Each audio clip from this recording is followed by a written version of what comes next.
Check out 3.5. I'm jumping ahead one. This is my alma mater, Vice. Is talking about reporters. I love the picture they use, you dummies. See, this is something about media that a lot of people don't get if they weren't like designing a magazine or putting out a website. The person who writes the article writes an article about fire and brimstone and death and suffering and tornadoes and everyone dead, right? And he's like, that was scary. Then the person who chooses the picture and often the headline can have a totally different agenda. The headline writer wants to suck you in and suck you off. And then the designer is like, is often gay for obvious reasons. And he's like, I want the most color. And like, if we're doing the insurrection, I have to have the dude with the horns.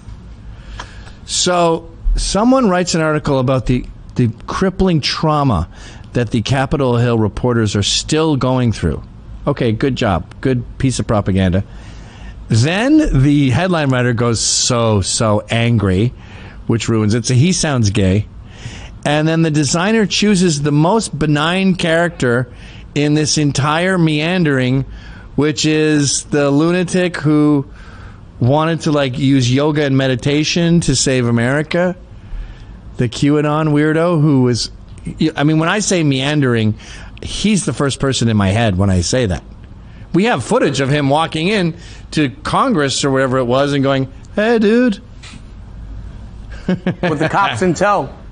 What? With the cops in tow. With the cops in tow. Just saying, don't mess anything up. Yeah, and the cops literally saying, can you guys leave? Like, imagine riot police with their shields marching up to the protesters and going, can you guys leave?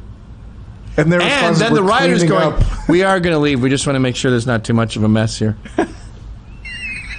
Which is what happened. That's the second time on this show I made a joke that's true. Yeah. So, yeah, all of the reporters interviewed for this story are worried that the Capitol riot won't be a one-off attack. By the way, that shows you did bad journalism. If everyone you interviewed has the same opinion, it means that you didn't get both sides, you fucking losers. You know what I'm going to do? I'm going to go back to Vice as undercover boss and just become an intern there. And just be like, yeah, I'd be happy to take out the garbage. I'll have like a Sha-na-na Ramones accent from Queens. And then slowly, like, get in there. I might want to try writing an article or something. You guys, I heard that the Capitol people were really upset. Could I try one of that? Like, I guess so, you stupid fucking Gino. And then slowly just rebuild it and take it over and make it great again. They would like you the same reason they like the Ramones. They'd be like, he's got this, like, rustic elegance. He's like old school New York. I like blue-collar people. Yeah. And then that article got a lot of attention there, Gino. Oh, thanks a lot. I was just saying what was on my mind. I think I had some good points. It's really back to normal, but sometimes it feels like one of those horror movies, like the end of Jaws. They're so unaware of what pussies they sound like. So the meandering reminds you of a shark bigger than this studio that ate. Remember what was in his stomach? It was like a license plate, a kid's leg. Like, that's what the insurrectionists are. Everything feels copacetic on the beach, but you wonder if there's anything out there. Doo-doo. Doo-doo. Doo-doo. Doo-doo. Doo-doo. Dee-lee! Ah! A 6-year-old grandma who supports Trump and doesn't think the election was real.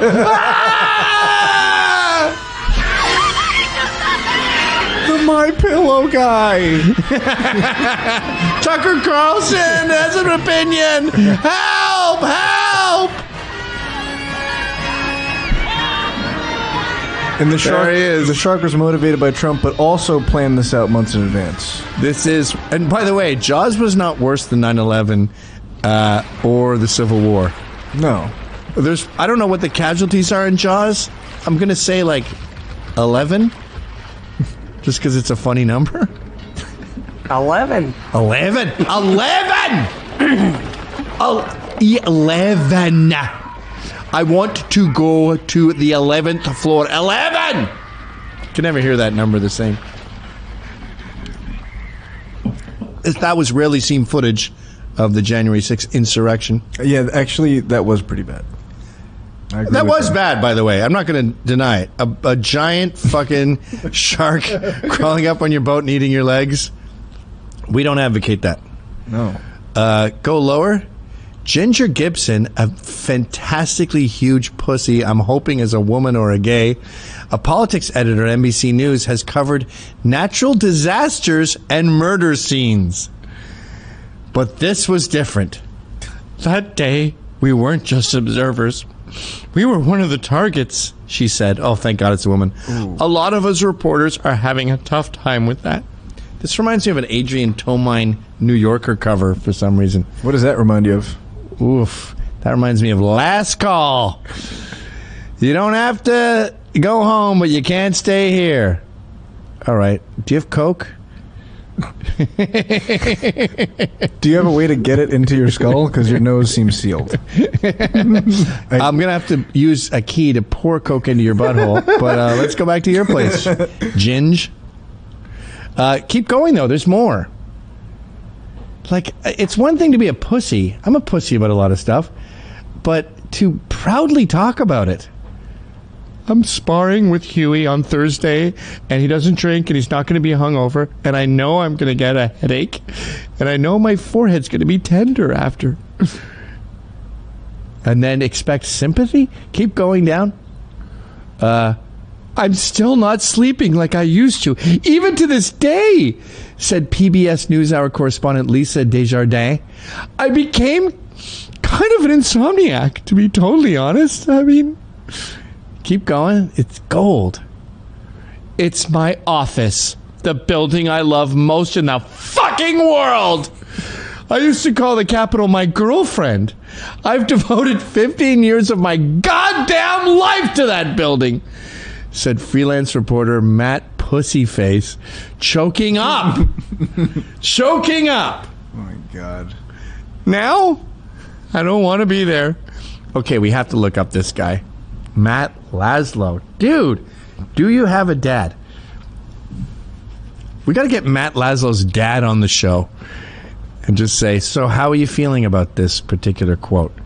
And how would your dead dad feel knowing his grandson said that the Capitol was the building he loved most in the quote-unquote fucking world, called it his girlfriend, and then started crying to Vice News saying he doesn't want to be at his job anymore because the guy with buffalo fucking horns meandered.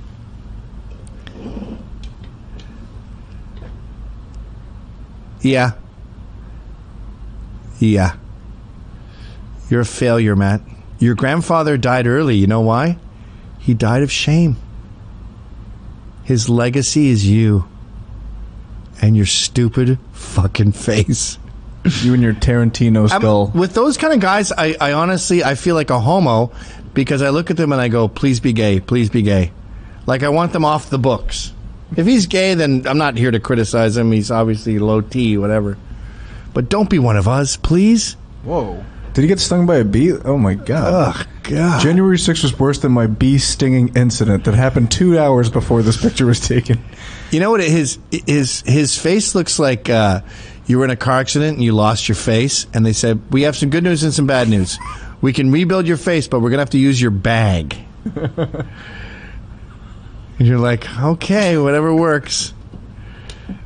Any more pics of Matt? Oh, yeah. He looks so insecure in that photo, too, doesn't he? Yeah. Well, we're driving pretty fast, and the dog doesn't have a seatbelt. He could go right through the windshield. What? Nothing says call your therapist like a House floor debate about the insurrection you were trapped in, as some people who gave you personal threats overran the Capitol Council. Personal death threats, yeah, right. The personal death threat was like, fuck you! You! I hope you fucking die! Not like, Matt Laszlo, we saw you at Trader Joe's on Thursday. We're gonna fucking kill you at 32 Claremont Lane. Oh, what's happening here? He's growing plants? What? Look at his tattoo! Ah! What is that? Maybe he's dumb. You know what I mean? What is that, Chester? Zoom in on that. Let's see. Hey, I let some weeds grow, and now I want to eat them. What is Oh, imagine the story behind that. It was a sketch I did at a party with my friend Jen, who is like my fucking soulmate, I swear to God. And we were talking about a dystopian future where only the strong would survive and all the Trumpers would die, and it would be up and to the right. Our port garden is sort of up. like a woke Wakanda. And I made it a tattoo. All right. Let's see a couple more. I'm worried my Of him? alcohol Okay. intake is making me go on this. No, I want to see more like how right. scared they are. My fucking girlfriend! Wait, he's the gay that says my girlfriend. Oh, so he's a straight. He's straight, yeah. Whoa. That's a weird Maybe it was type like a of straight. joke girlfriend, like my work wife. My girlfriend. Like that? Yeah. I was like, hey, girlfriend. Yes, queen. Oh, my God. It keeps going. So, There's a lot more. Wow. okay, we'll see how long we can last. Here we go. I do remember just feeling unsafe in my house, said Wasson. It occurred to me, like, I wonder if some protesters could show up at my home. Yeah, they really give a shit about you, Wasson. I was trying to assess whether there was actually any danger to me and my family. Your family. Yeah. You want to talk about danger to people? Try being on the right. We are the ones getting attacked in the streets. We are the ones who can't show pictures of our kids. No one gives a fuck about you, you loser. Keep going down. The next day I was so angry. So angry. That made the headline. Said congressional reporting veteran John Bresham. Anyone who doesn't want to come up here again, I don't blame them at all. Even a little bit. One iota. They all talk like little kids. Not even one. Not even one grain of sand. When the Capitol riot happened, I was 34 and a half. Read our full story. Yeah, that's the whole dang thing. We already did. And of course, our favorite frothing at the mouth liberal, Amy Siskind, my neighbor, is still pushing for Proud Boys to pay. They must pay for the insurrection. Kind of surprising that the Proud Boys haven't been classified as a domestic terrorism organization. Okay, Amy, what about the Moors? What about Antifa? And then final story, Capitol cop Michael Bird, I believe his name is an incompetent boob. And that Antifa dude said, jump, get in there. She jumped in, which was stupid. And she got too close to Ted Pence. And this fucking trigger-happy moron shot her dead. And we find out that this guy has a long history of being totally incompetent because he's an affirmative action hire. Mike Bird was hired because he's black. Mark Bird. He dresses like a fucking idiot.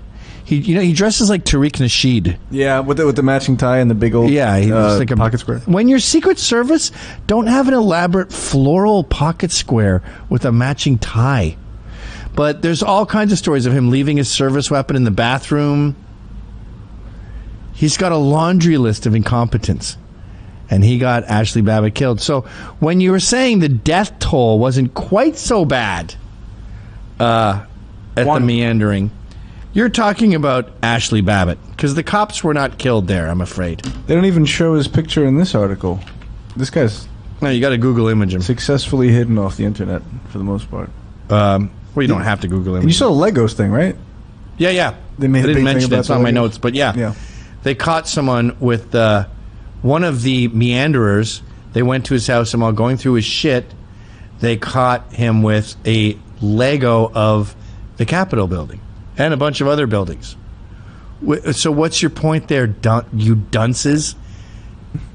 He's planning what entrance to go into? That's like their model when they're doing their plan with the blueprints.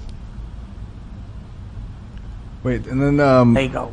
a while ago, right, January 9th, fake Capitol invasion Lego set goes viral. Oh no, that's that Lego set that they memed. Oh Yeah. But Yes, Ryan? that's that, and ages 6+. So, and they have Capitol invasion on there. So. Okay.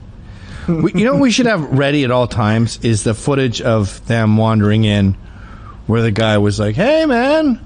Yeah. Bullhorns, where he's like, my favorite dude. I think I have it here. It's sort of like, well, I'm going to have to dig it up because it sums up this entire debate. Was it a meandering or was it an insurrection? The New York Times spent 9 million hours carefully putting together everything that looks bad, like those dummies smashing the windows, whatever. And that's the takeaway. But no, I want to see the real footage. I want to see the whole thing. And a massive part of it was wandering. In fact, I'm looking for this clip because it is where I got the name meandering. Uh-oh, I'm back to February 8th. That can't be good. Shazbot. Rock the Shazbot. This does not make for good TV. Wait. Looking at pictures. See here? These guys, they appreciated the shout out, by the way. Stop Hate. And they're doing the documentary that properly displays what happened that day. Some of the suspicious Antifa members dressing up from black into MAGA gear, and suspicious person, you know. Yeah. You know, when there's 8 billion hours of something, you can make it look scary, but we know it was not. It was stupid. It's a recording. I don't think it was evil. I think it was silly. Like trashing a bar when you get kicked out. So they're correcting the New York Times hit piece and everything. So this is a good one-stop shop to say, look at all this bullshit.